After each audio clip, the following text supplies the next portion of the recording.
اگر عورت کے روپ کو دیکھنا ہو بیٹی کی حیثیت سے تو اللہ کے نبی صلی اللہ علیہ وسلم کے کردار پر ذرا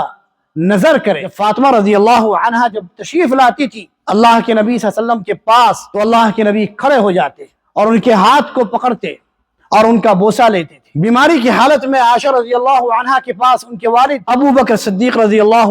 عنہ آتے ہیں اور ان کے پاس بیٹھتے ہیں، ان کا بوسہ لیتے ہیں، شفقت میں، محبت میں۔ اور حدیث میں آتا ہے اللہ کے نبی نے فرمایا من عال جاریتین حتی تبلغا جاء یوم القیامت انا وہو وضم اصابعہ۔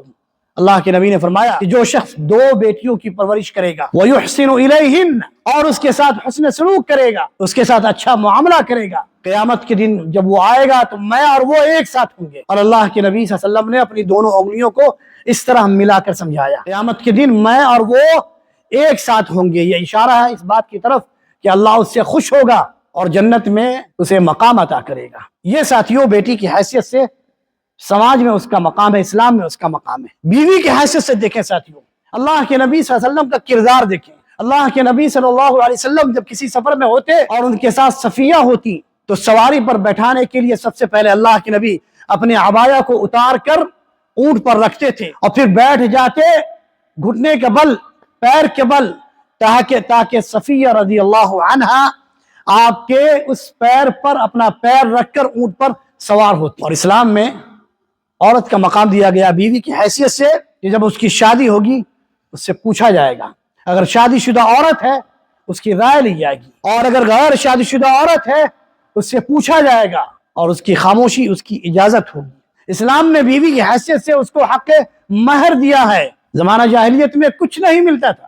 بلکہ وہ ایک قسم کی کھلونا تھی وہ جس سے جب چاہا مرد کھیل لیتے اور پھر چھوڑ دیتے تھے، لیکن اسلام نے